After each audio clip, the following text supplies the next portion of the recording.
Welcome back to the Deep Digger Sports Pod. I'm your host, Drew, my other host right over there. What's up? Happy New Year's. It's D. Be sure to hit that like button. Be sure to subscribe. Drop some comments below. Let us know your thoughts. We are kicking off the new year discussing NFL football, baby. Yeah, and to start with our first pod of the new year, we're just going to be talking about the future of some of these NFL teams, and let's dig into. I want us to talk about the Colts first because a lot of controversy with Pat McAfee, who is, Colts legend, a man of the people, one of the biggest sports personalities in the world right now, and the Colts are kind of giving the cold shoulder because he's voicing his opinion on the state of the team and Anthony Richardson specifically. So what's going on in Indianapolis? Yeah, I mean, he had voiced his displeasure with Anthony Richardson previously in this season when Anthony Richardson chose to tap out of the game. And he was like very hard on that, like, hey, you cannot do that. And he pretty much said everything that everyone else was saying after Anthony Richardson did this. At no point was he ever a good quarterback. Why would he do this? If you're a running quarterback, you shouldn't be tired during this point of the game. You basically quit on your team. They were right to bench him. A lot of the Colts players took offense to that. A lot of the Colts organization was like, hey, you shouldn't be doing that.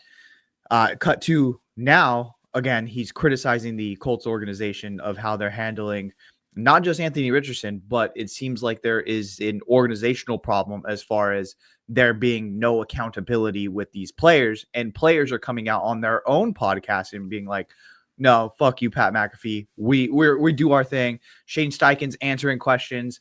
And it all kind of culminated into Pat McAfee, who is a Colts lifer, saying that he has canceled his season tickets and the Colts go out there and they lose a game to the New York Giants, who realistically did not want to lose that game.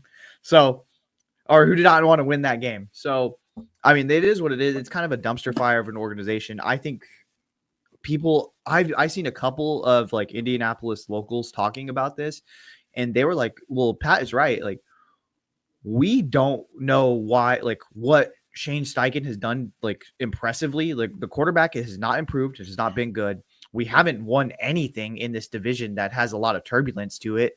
Like, what are we doing here? We should just, change directions, move off of this, get a new quarterback, get a new head coach, and let's keep it rolling. I don't know. Like, what are your thoughts on this whole organization? Well, it all comes down to head coach and quarterback. And if Shane Steichen isn't in there, setting the tone, I think they said in his presser, he was like, well, there's a lot of people in the facility. How are we going to make sure that everyone's on time?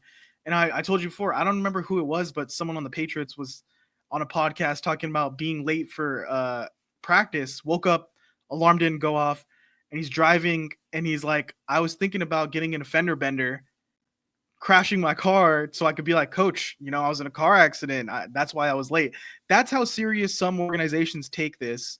And for Steichen to be like, oh yeah, I don't know. How am I supposed to, keep track of my players and who's showing up?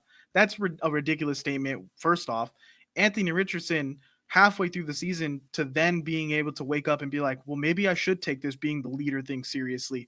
You have Joe Flacco in the locker room, the guy who is a perfect leader for a team in the NFL, and you're barely now taking this serious and learning how to be a leader and quarterback of an NFL franchise. It's ridiculous. And then I do think they're kind of covering their tracks now because all week last week they're saying, well, Anthony Richardson is sore and that's why he's not playing. But now they came out, oh, he was crawling on the floor, his back, he had slip disc, all this stuff. Like, why wasn't that the original report?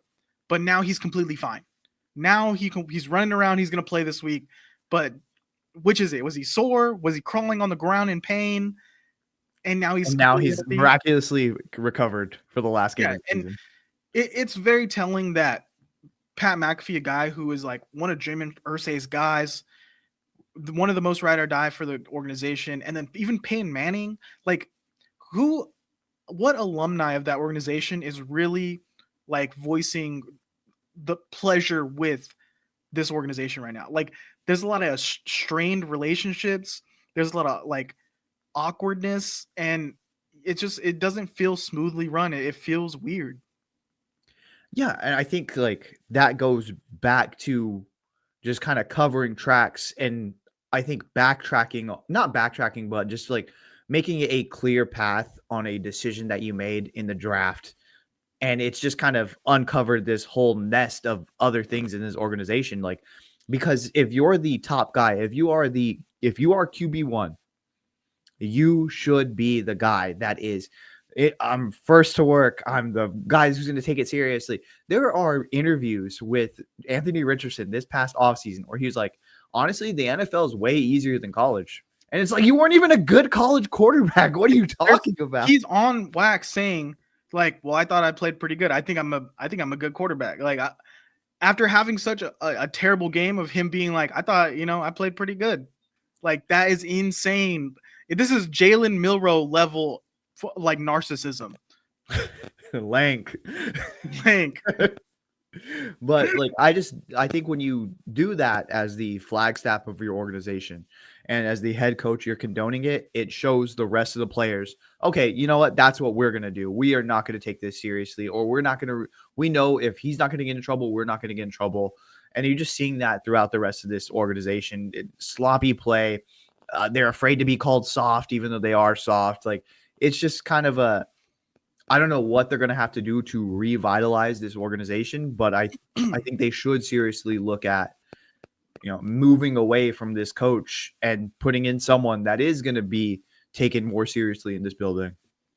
yeah, and the quarterback situation they have to figure out because they have now committed to this guy. Like you could tell they're going to defend Anthony Richardson no matter what wrong he does, or you know they tried to do the benching, but I think that was more a public shame. Like the public shit on them so much they had to bench him, and I think of Anthony Richardson of like as like Zion Williamson right now, like ridiculously talented. If he puts it all together and takes it serious, could probably be one of the best in the league, but he's just not. He's just not that guy mentally right now, and I'm not sure if he ever is going to be that guy because he's a guy that was kind of coasting on his talent for so long and wasn't even great when he was doing that.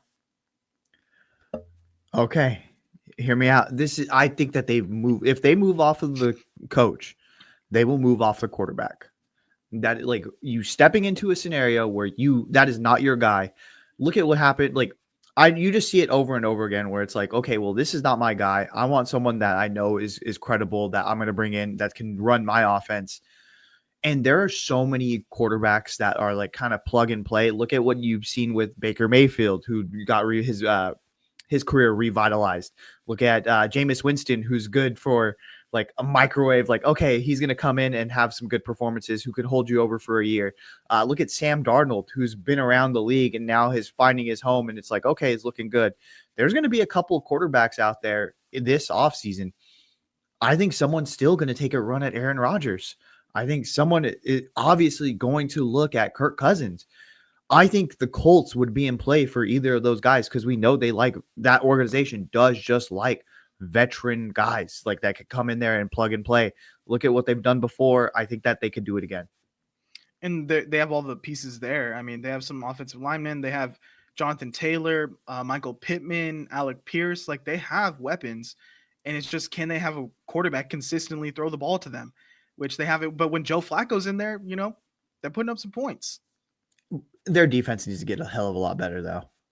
Their Yeah, defense is ass. I just don't know where you go if you get rid of Steichen right now. Like, where do you go coaching wise? There's not a lot of great quality coaches. I think right now you could go like a Brian Flores, maybe Vrabel gets his name in there. Pete Carroll's a guy that wants to get a job. Like maybe you do go someone to set the tone and create a culture. I mean, if you're Ben Johnson, would you want to go to Indy? Like, again, just like you said, you have all these pieces there.